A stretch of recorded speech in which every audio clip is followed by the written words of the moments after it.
Radial vestibular bundle को समझाने के लिए मान लिया ये एंडोडर्मिस है,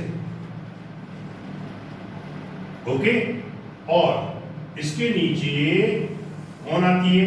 पेरिसाइकिल आता है, जिसे हम लोग परिरंभ कहते हैं। एंडोडर्मिस किसका पार्ट है? ग्राउंड टिश्यू का, ऊपर बताया था मैंने। उसके नीचे whatever the zone you are having here, इसको हम लोग बोलते हैं स्टील। स्टील का मतलब हो गया रंभ,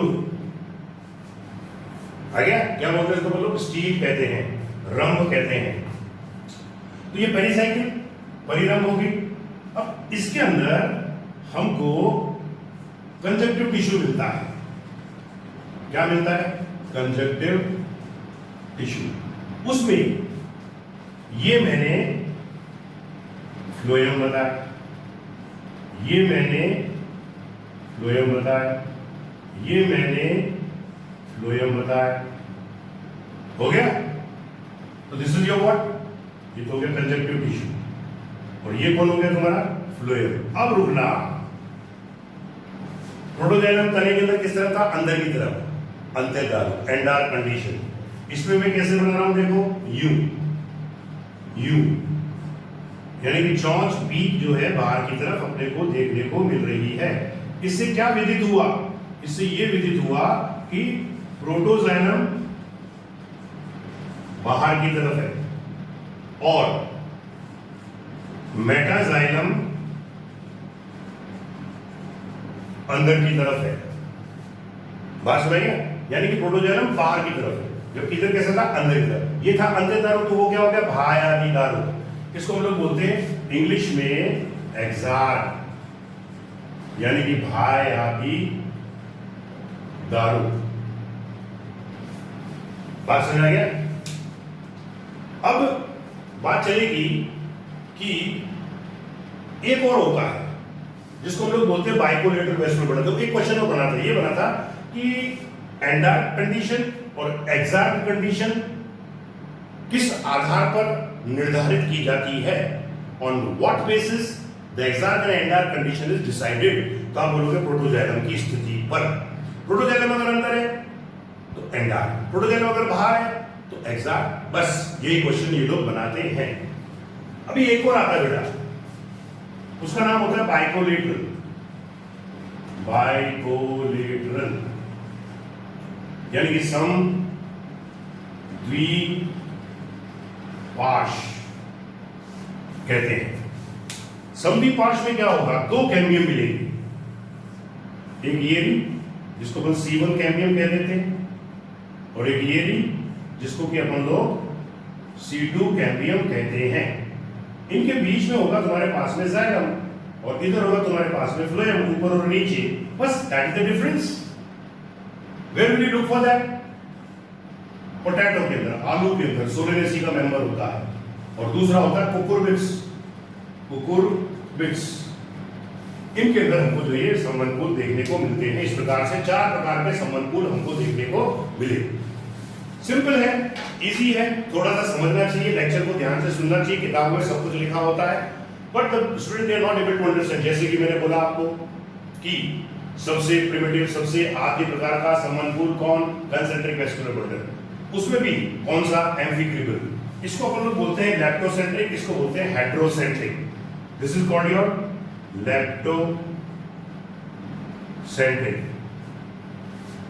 अब हेड्रोम क्या होता है कि जो भी ऊतक होता है संबंधकूल में से, अगर उसमें से आपने जाइलम को हटा दिया तो उसको बोलते हैं हेड्रोम, और अगर संबंधकूल के समस्त ऊतकों में से फ्लोएम को हटा दिया तो वो हमारा जो है लैप्टोसेंट्रिक कहलाता है।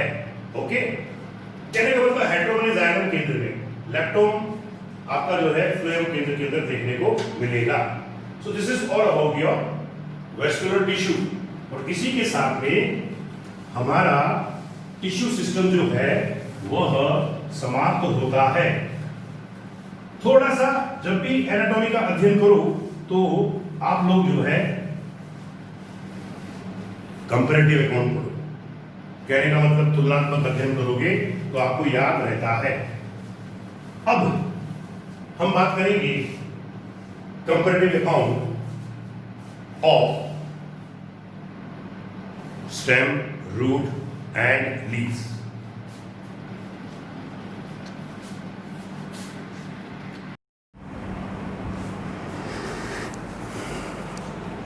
Hello friends, now I am going to deal with the internal structure or anatomy of stem, root and leaves.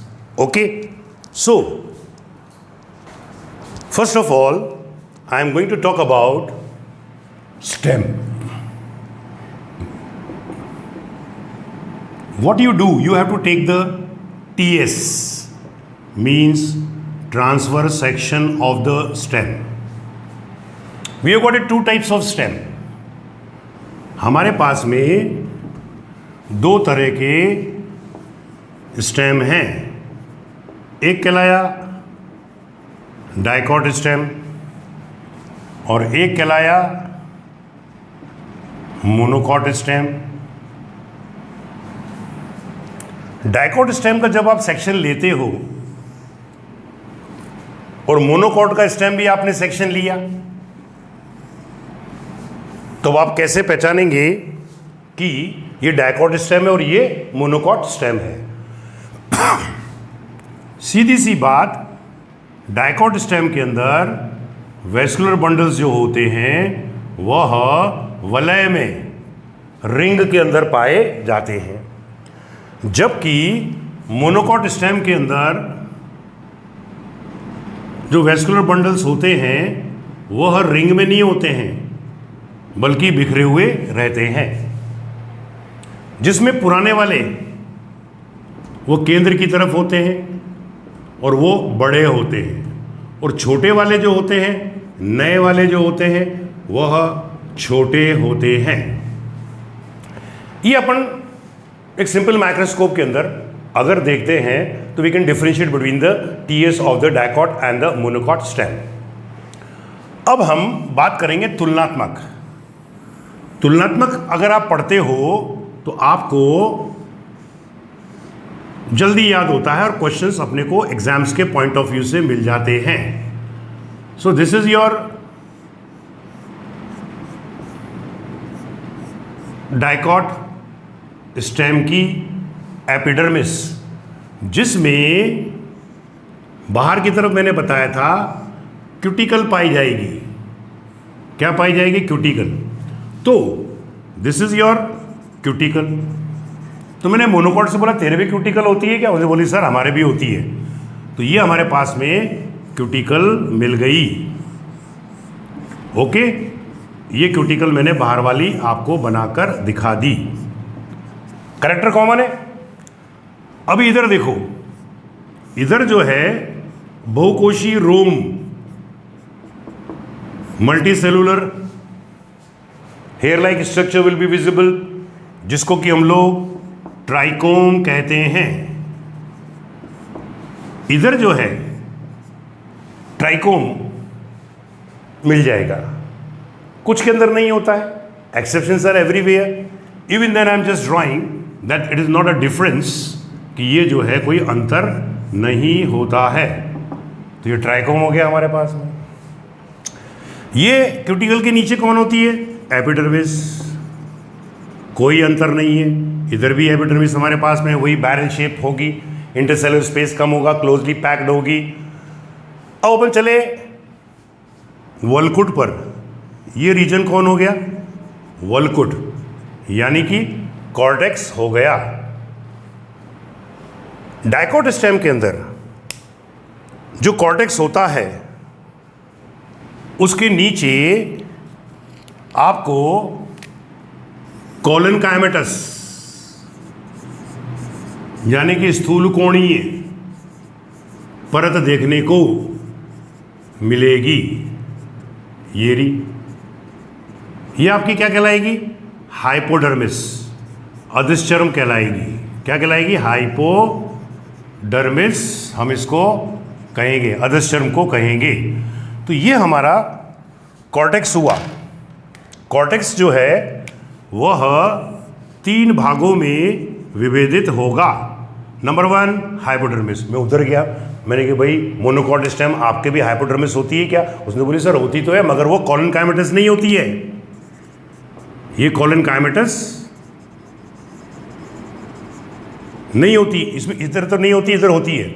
अब इधर चले, इसने बोली सर मेरे भी है हाइपोडर्मिस। तो आप डबल डबल बना रहे हो, ड्राइंग के अंदर ये इंडिकेट कर रहा है कि यह स्क्लेरन काइमेटस होगी, यानी कि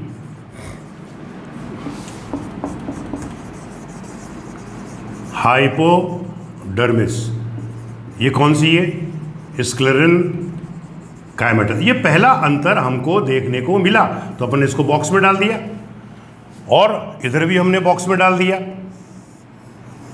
ये कौन है? हाइपोडर्मिस। ये कौन है? हाइपोडर्मिस। ये कैसी? कॉलन काइमेटस। किस में? डायकॉट स्टेम में। वहां पर कैसी? दृढ़ की है। ओके, अब ये सारा टिश्यू आपका भरा हुआ रहेगा। ये भर दिया मैंने, ये सारा टिश्यू मैंने जो है भर दिया। तो इसको क्या बोलते हैं अपन लोग?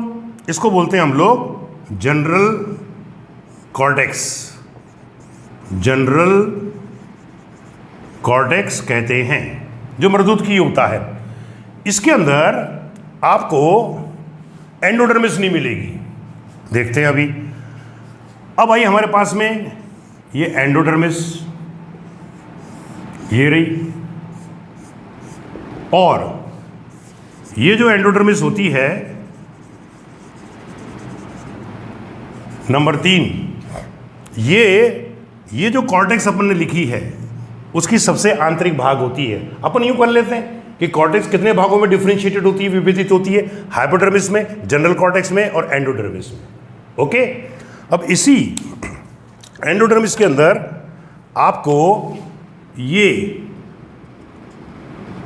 स्टार्च के कण देखने को मिलेंगे। क्या मिलेंगे? स्टार्च के कण। तो इस एंडोडर्मिस को हम लोग स्टार्च शीट कह देते हैं, स्टार्च आवरण कह देते हैं। इसी को एंडोडर्मोइड भी कहते हैं। So this is your endodermoid. अब चले हम इधर। हाइपोडर्मिस का अंतर हुआ अभी तक। इसके अंदर भी जनरल कॉर्टेक्स जो होगी वो डायकॉट स्टेम के समान होगी। अब इसमें क्या होगा? नो एंडोडर्मिस आ गया। ये मैं लिख रहा हूं नो एंडोडर्मिस। तो ये अंतर हो गया हमारे पास में, इसको उठाया हमने बॉक्स में डाल दिया। तो फिर क्या होगा? अब अपन एंडोडर्मिस के अंदर जो भी ऊतक होता है, टिश्यू होता है, उसको अपन लोग क्या बोलते हैं? स्टील। क्या बोलते हैं? स्टील, रंभ। The central core of the tissue is called your stele. ऊतक का या अंग का कोई भी केंद्रीय भाग जो होता है उसको अपन लोग स्टील कहते हैं। स्टील की बात चलती है तो इसके अंदर डिक्टिव स्टील होती है, इसके अंदर एटैक्टिव स्टील होती है। इसीलिए मोनोकॉट जो होते हैं they are considered as the most advanced plant in the plant kingdom. Monocot के अंदर एटैक्टिव स्टील होती है, जिसके कारण कि इनको सबसे प्रगत या एडवांस प्रकार का कहा जाता है। अब चले हम आगे। यहां पर स्टील की सबसे बाहर वाली परत कौन सी होती है बेटा? तो आंसर होता है पेरीसाइकिल होती है। अब पेरीसाइकिल को देखना, यहां से क्वेश्चन बनता है डायकॉट स्टेम में। ये मैंने सिंगल वॉल वाली बनाई, तो ये कैसी हो गई? पैरेनकाइमेटस। और एक मैंने डबल लेयर्ड वाली बना रहा हूं, ये डबल लेयर्ड वाली, डबल लेयर्ड वाली, डबल लेयर्ड वाली ये बनाई। तो बताओ ये कौन सा टिश्यू होगा डबल लेयर्ड वाला? मैंने कितनी बार बोल चुका हूं, दृढ़ की, स्क्लेरनकाइमेटस। इसका मतलब ये जो पेरीसाइकिल होती है यह पार्शली पैरेनकाइमेटस और पार्शली स्क्लेरनकाइमेटस होती है।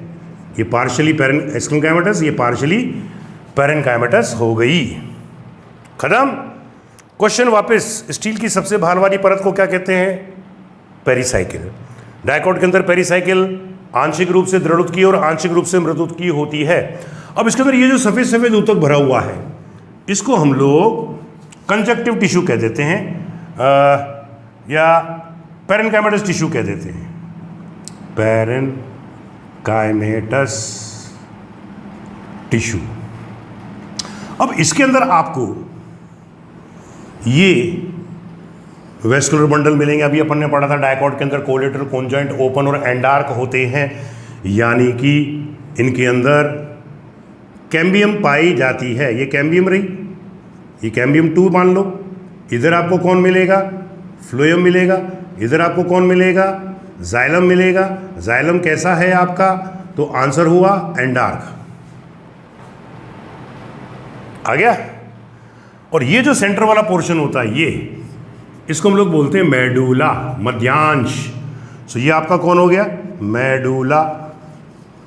और बीच में ये जो पोर्शन चलते हैं, ये दोनों संवहनपूलों के बीच में, वेस्कुलर बंडल के बीच में, ये वाला, इसको क्या बोलते हैं? मेडुलरी रे। यहां से क्वेश्चन बनता है, मज्जा रश्मि कहते हैं इसको। मेडुला को बोलते हैं मज्जा, और ये कहलाती है मेडुलरी रे। Very important point to be noted. ये हो गया हमारे पास में। तो पेरिसाइकिल स्क्लेरेनकाइमेटस भी हुई और पैरेनकाइमेटस भी हुई। वेस्कुलर बंडल में अंतर आएगा, ये ओपन होंगे, वो क्लोज होंगे, देखते हैं अभी। तो ये मेडुलरी के ऊपर क्या क्वेश्चन बनता है? ये तना इतना मोटा होता है, और तने का काम जो होता है जाइलम के थ्रू क्या होता है? Conduction of mineral salt and water. तो साइड के अंदर अरीय संवहन के लिए भी, या अरीय संवहन के लिए मेडुलरी रे उत्तरदायी होती है। That is for the radial conduction the medullary ray they are responsible. Very very very important point to be noted.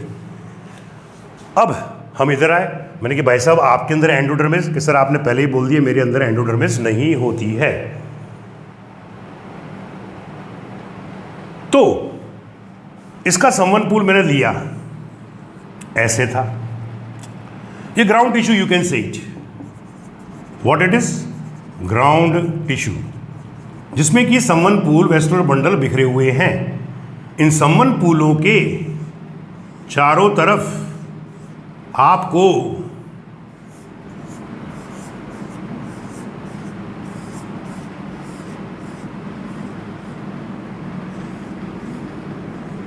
ये डबल लाइन से बना रहा हूं, बोलो क्या बनाया? स्क्लेरेनकाइमेटस। किसके चारों तरफ? बंडल के चारों तरफ। तो हम इसको क्या बोलेंगे? बंडल शीथ, पूल आच्छद कहेंगे। This is called bundle sheath, जो कि C3 पौधों के अंदर अपने को मिलेगी, C3 में। ओके, अब इसके अंदर आप देखेंगे तो आपको यहां पर ये प्रोटोफ्लोएम मिलता है और मेटाफ्लोएम मिलता है। प्रोटोफ्लोएम जो होता है वो तो क्रश हो जाएगा, तो बचेगा कौन? मेटाफ्लोएम। अब वेसल्स की बात कर रहे हैं, तो ये रही वेसल्स, ये मेटाजाइलम हो गया तुम्हारे पास में, मेटाजाइलम। और ये कौन हो गया तुम्हारे पास में? प्रोटोजाइलम। ये प्रोटोजाइलम हो गया हमारे पास में। अब क्या होगा कि ये प्रोटोजाइलम जो होता है ये फट जाता है। अब आप देखो इसके अंदर एंडार्क कंडीशन कैसे आ रही है कि ये बाहर की तरफ और ये तो चोंच बन गई, अंदर की तरफ एंडार्क हो गया कि नहीं हो गया? और फिर प्रोटोजाइलम जो होता है वो फट जाता है। फटने पर एक गुहिका बनती है, ये बन गई, इसके अंदर पानी भर जाता है। इस गुहिका को जल गुहिका कहते हैं, वाटर कैविटी। क्वेश्चन यहां से बनता है, ये वाटर कैविटी कैसी कही गई है? तो इसको बोलते हैं शाइजो लाइसोजेनस गुहा, शाइजो लाइसोजेनस कैविटी। आ गया? अब शाइजो लाइसोजेनस का मतलब क्या हो गया? लाइसो का मतलब होता है लाइसिस, लाइसिस माने फटना, फटी। और शाइजो का मतलब हो गया कि इंटरसेलुलर स्पेस के कारण जो जगह बनी वो कैविटी जो है साइटोजेनिस कहलाई। अब यहाँ पर प्रोटोजाइलम फटा तो ये तो हो गया लाइसोजेनिस, और फटने पर कोशिकाएं बिखरी तो उनका इंटरसेलुलर स्पेस भी कैविटी में इन्वॉल्व हो गया, तो दोनों को मिला के बोलते हैं schizolysigenous cavity. Very very important. Okay, बाकी तो ये सारा टिश्यू इसके अंदर भरा हुआ रहता है। तो ये तो मैंने C3 का बताया, लेकिन अगर अपन C4 पौधों की बात करें तो उनके अंदर भी conditions will be same, because they are also having the stem. लेकिन उसके अंदर ये मैं इसको चेंज कर देता हूं, इसमें हरा हरा मैं शो कर देता हूं। तो C4 के अंदर जो बंडल शीथ होती है वो आपकी क्लोरिन कायमेटस होती है। कैसी होती है? Chlorenchymatous, parenchyma plus chlorophyll is equal to chlorenchyma. जबकि C3 के अंदर कैसी बताई थी मैंने? स्क्लेरन कायमेटस होती है, ये आपकी स्क्लेरन कायमेटस होती है, और C4 पौधों के अंदर क्लोरिन कायमेटस होगी। ये आपका अंतर हो गया इन दोनों के अंदर। That is the comparative account of the dicot stem and monocot stem. Okay, अब अपन बात करेंगे comparative account of the roots की। Thank you.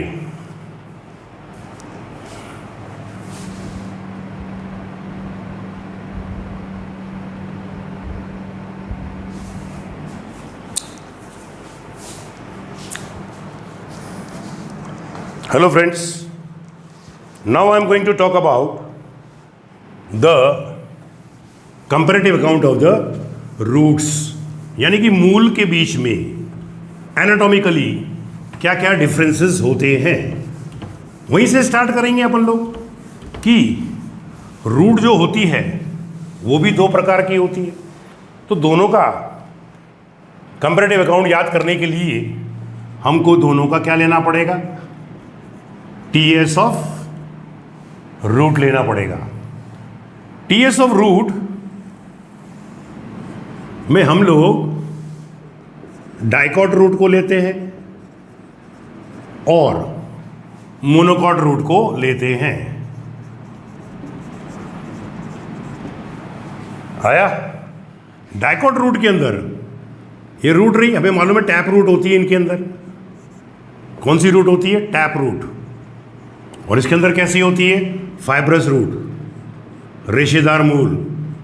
हमारे टाइम में इसको बोला करते थे झगड़ा मूल।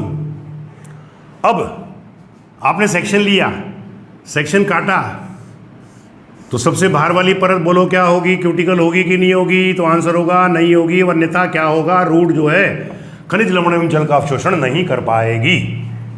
तो यहां पर भी आपको एपिडर्मिस मिलेगी। ये रही। इसमें से रूट हेयर निकलेगा जो कि कैसा होता है? यूनिसेलुलर। जबकि तने के अंदर कैसा था? मल्टीसेलुलर, जिसको अपन ने क्या बोला था? ट्राइकोम।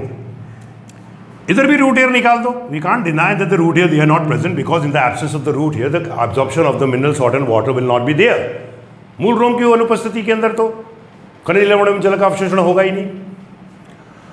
अब चले हम लोग इधर, तो ये आपकी कौन हो गई बेटा? एपिडर्मिस। अब अपन चले ये वाले रीजन पर। एपिडर्मिस के नीचे जो रीजन आता है उसको क्या बोलते हैं? कॉर्टेक्स। वो तो वैसा का वैसा ही होता है, दोनों के अंदर कॉमन होता है। ये मैंने कॉर्टेक्स ही कॉर्टेक्स भर दिया, ये भी मैंने कॉर्टेक्स ही कॉर्टेक्स भर दिया। हो गया? ये हमने कॉर्टेक्स भर दिया। कॉर्टेक्स की सबसे आंतरिक परत कौन सी होती है बोलो? तो आंसर होता है एंडोडर्मिस। यहां से अपने को क्वेश्चन बनेगा। ये हमारी एंडोडर्मिस है। यहां पर भी एंडोडर्मिस है, लेकिन एपिडर्मिस को मूल की हम लोग एपिब्लेमा भी कहते हैं, इसको हम लोग राइजोडर्मिस भी कहते हैं। उसके नीचे होता है वल्कुट, और वल्कुट के नीचे होती है कौन? एंडोडर्मिस। ये रही, इधर भी है, इधर ही कॉमन चल रही है, लेकिन अब अंतर होएगा। क्यों? क्योंकि डाइकोट स्टेम के अंदर जो एंडोडर्मिस होती है उसमें कैस्पेरियन पट्टिकाएं होती हैं। ये रही कैस्पेरियन पट्टिका, ये रही कैस्पेरियन पट्टिका, ये रही कैस्पेरियन पट्टिका, यानी कि इसके अंदर प्लस कैस्पेरियन पट्टिका स्ट्रिप पाई जाती है, जबकि इनके अंदर माइनस कैस्पेरियन स्ट्रिप होती है। ये अंतर हो गया बेटा अपना, बस इसको याद कर लो। अभी तक केवल यही तो अंतर आया, बाकी एवरीथिंग इज सेम। कैस्पेरियन पट्टिका से मैंने पूछा भाई ये तेरी ये पट्टिका है ये किसकी बनी होती है? तो ये कैस्पेरियन स्ट्रिप जो होती है बोली में लिग्निन और सुबेरिन की बनी हुई होती है। लिग्निन प्लस सुबेरिन आ गया। मैंने कि इसके फायदा क्या है? इसने बोली सर देखो रूट का काम होता है जल को अवशोषित करना।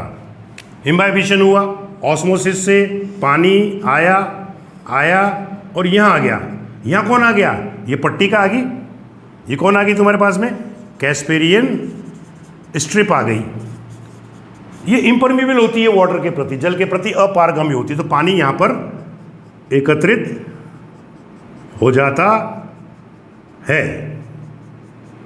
तो ये हो गया हमारे। और मैंने कि ये तो डैम जैसी हो गई, जैसे डैम के पीछे पानी एकत्रित हो जाता है। तभी तो इन सेल को जो कि कैस्पेरियन स्ट्रिप वाली होती हैं हम लोग डैम सेल्स कहते हैं। Very important. तो मैंने कि यहाँ से तो निकल जाएगा पानी के सर, यहाँ से तो निकलेगा ही, क्योंकि यहाँ पर कैस्पेरियन पट्टिका नहीं है। इसका मतलब these cells they are providing the space for the entry of the water into the stele. और ये कोशिकाएं जो दो कैस्पेरियन स्ट्रिप वाली पट्टिकाओं के मध्य में स्थित होती हैं जल के लिए स्थान प्रदान करती हैं ताकि वह रंभ में जा सके। आ गया समझ में? ताकि वह रंभ में जा सके।